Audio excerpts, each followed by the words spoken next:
This is my review of Jojo's Bizarre Adventure.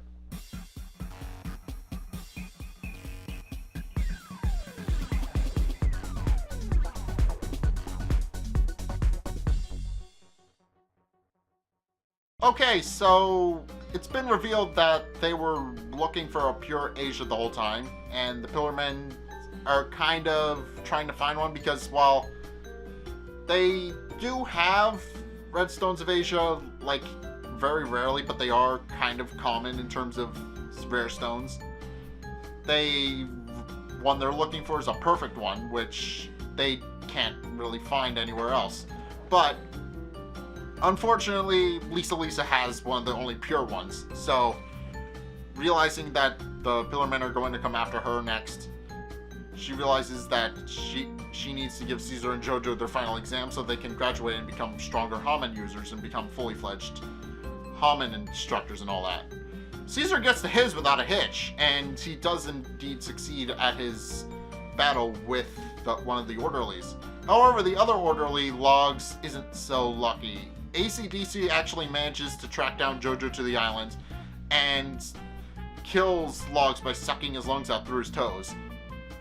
And Jojo kind of has a hard time reading AC/DC because he does manage to trick AC/DC and cut his arm off and then disintegrate it so that AC/DC can't just put it back on. But AC/DC, instead of getting really, really upset, well, he does get upset, but in a different way. Not in the way you're expecting.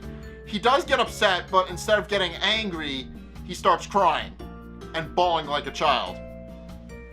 Before getting over it, getting up, cutting off one of Logs' arms, and reattaching it to the stump on his other arm. And it's at this point where Jojo realizes that he's not going to be able to use his usual tricks to read what AC/DC is thinking, because AC/DC is kind of all over the place emotionally, so there's really no way of knowing which way is going to go with him. And despite this, AC/DC reveals his ability to use powers that control fire and is able to boil his own blood and shoot it like a projectile. But he is only just able to outsmart Jojo, but Jojo is just a little bit smarter, tricking Wamu and AC/DC into believing that he's been defeated, but in reality it's AC/DC himself who was defeated. Because Jojo had the plan to use string to cut off AC/DC's arm, which works, but then AC/DC just reattaches another arm, so it doesn't work. Jojo tries the same thing again, using string from his wool hat to kind of like run the thing around. And during the process of this, he does lose the mask over his face that regulates his breathing. So now Jojo can actually breathe normally again. But it's kind of pointless at this point. So Jojo kind of is almost defeated, but he reveals his trump card, which is that while Wamu does see right through the whole wool hat trick and destroyed the strings, it's revealed that Jojo actually interlaced the second string around the first one and used that to basically ensnare Wamu. No, not Wamu, AC/DC. But anyway, he's able to trick AC/DC and wrap the string around him and almost completely destroys him. Keyword almost, and I'll get to that in a second. Before taking the nose ring and healing the antidote and removing the one wedding ring of death from around his windpipe. And then walks off back to the castle thinking everything's alright, until it's revealed that AC/DC's brain has clinged to the back of Jojo's, well, shirt. But Jojo doesn't even realize that that's happening.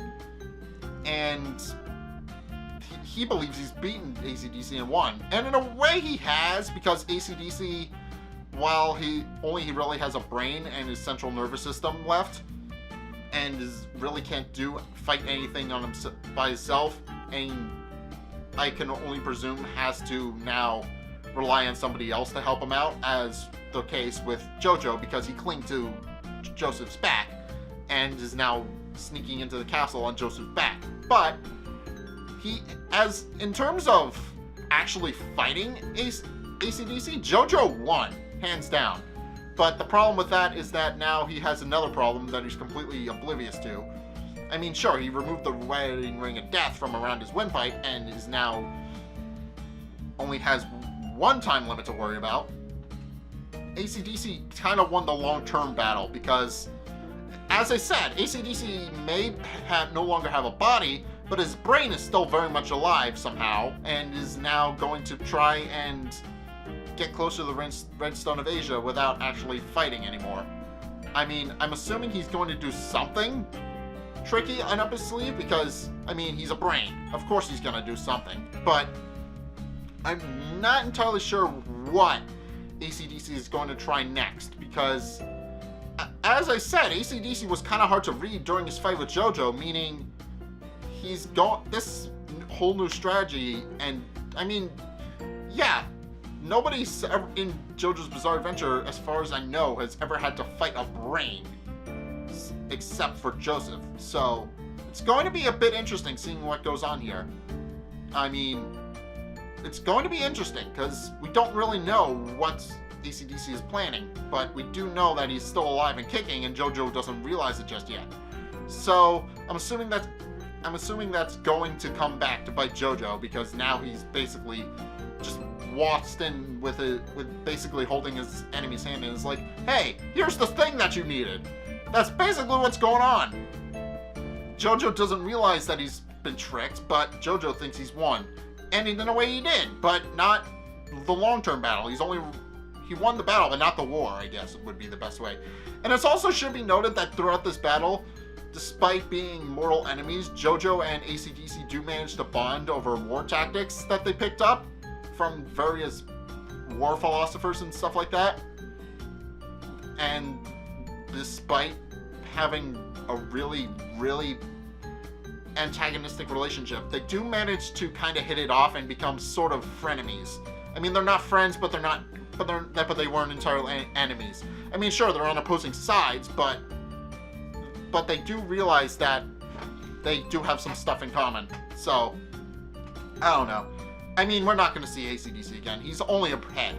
He's basically just a walking head, like Dio was at the beginning of part 1. Well, I mean, toward the end of part 1, but you get what I mean. But yeah, this is gonna. I mean, I like when villains get kind of like they develop a relationship with the hero, but when they're still villains, it doesn't really matter. But especially when they're just a brain. So let's see how this goes, I guess. Because, as I said, Jojo doesn't know. So we'll see how this goes. But if you guys have seen this episode of JoJo's Bizarre Adventure, what did you guys think? Let's get a discussion going in the comment section down below, or over on my Discord server, link in the description. Anyway, thank you guys so much for watching. If you did indeed enjoy it, then be sure to hit that like and subscribe button. Also, be sure to follow me on Facebook and on Twitter if you haven't done so already. It's in the description below. And also check out my Patreon if you haven't done so already in the description below as well. It's a couple bucks a month and it helps me out, and I would appreciate it if you pledge money to me and help me make future videos like this one, because I would just appreciate you doing that. But anyway, thank you guys so much for watching, and until next time, I will see you guys in the next video. Peace!